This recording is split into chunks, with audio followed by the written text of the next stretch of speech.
십자가를 등에 지고 가지 말고 품에 안고 가라. 이 세상에 십자가를 지지 않고 살아가는 사람은 아무도 없습니다.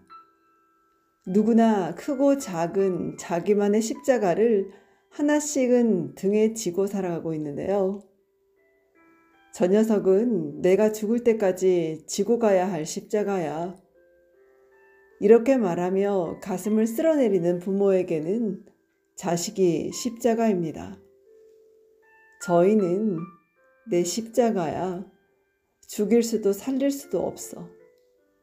이렇게 말하는 아내에게는 남편이 십자가겠지요. 아니면 그 반대의 경우도 있을 것입니다.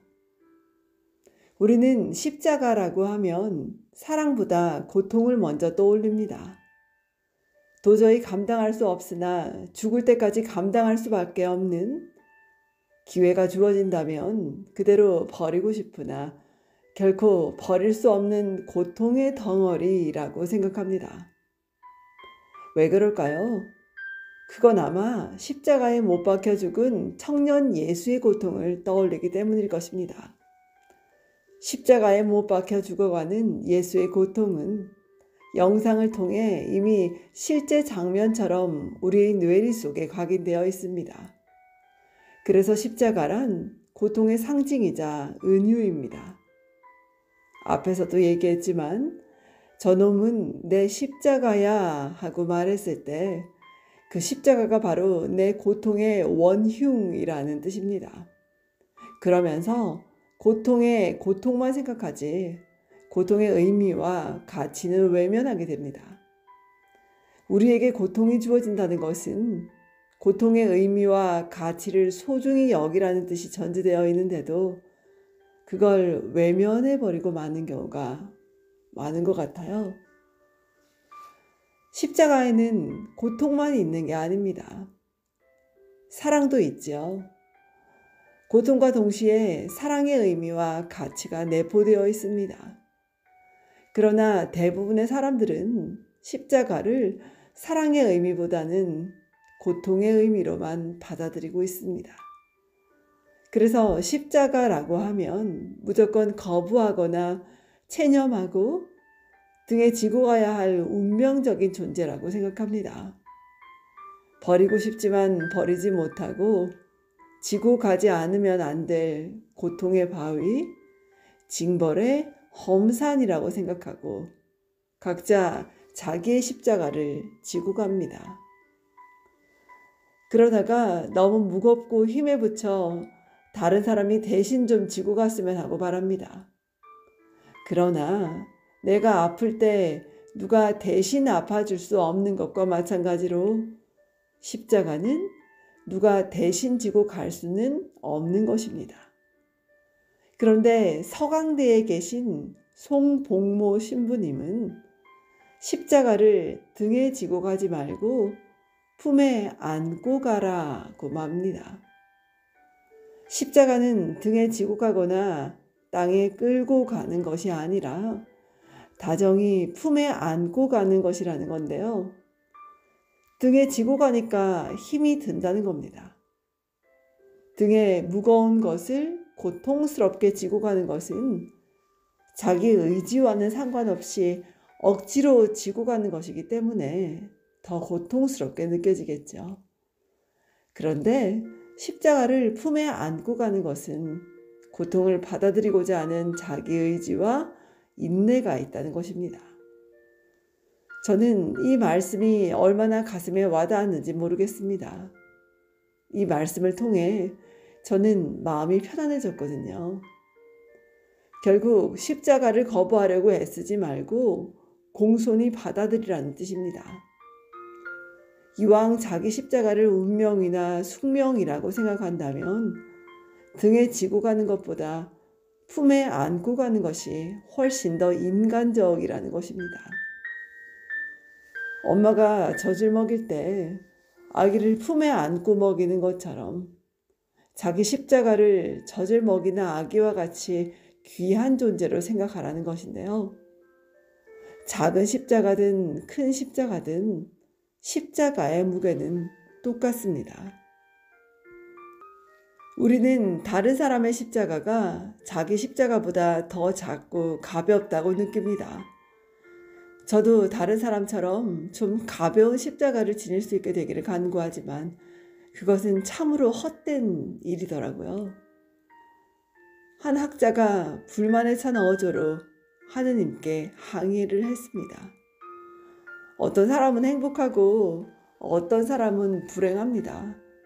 이것은 몹시 불공평한 처사가 아닐 수 없습니다.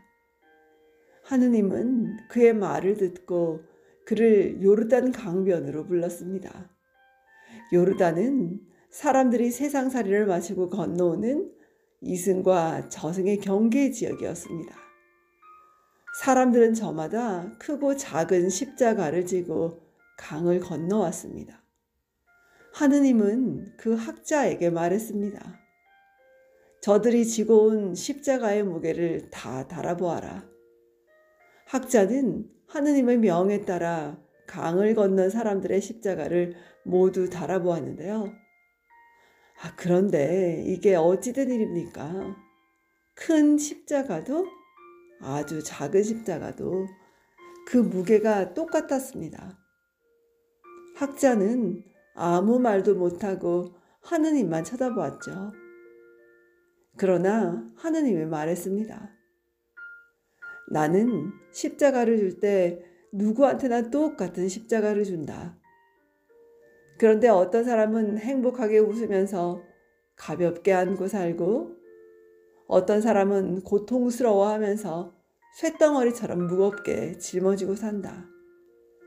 내가 늘 똑같이 공평하게 주지만 이렇게 저마다 다 다르게 받는 것이 삶이라는 십자가다. 이 우화는 누구의 고통이든 고통의 무게는 똑같다는 것을 의미하는 우화입니다.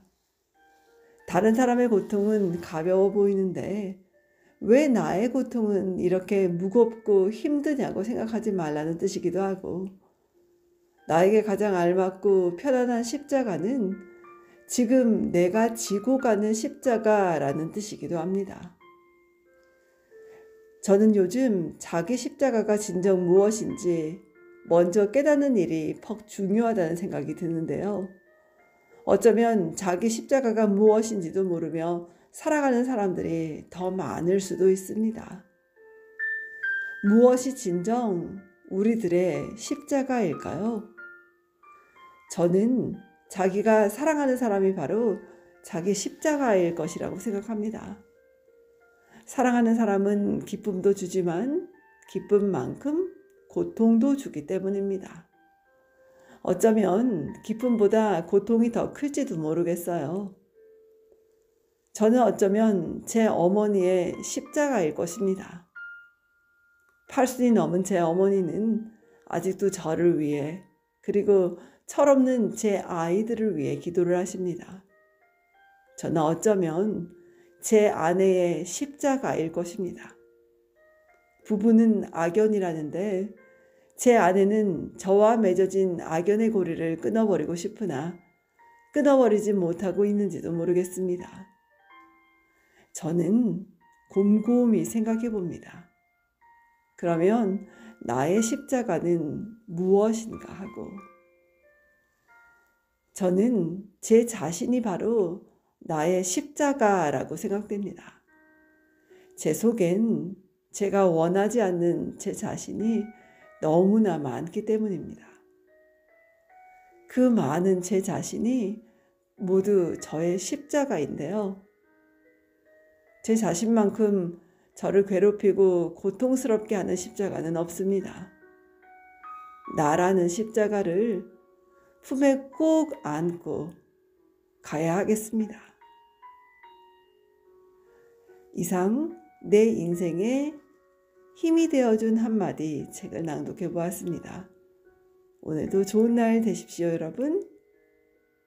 우리 모두 자신만의 십자가를 꼭 안고 가기로 해요. 고맙습니다.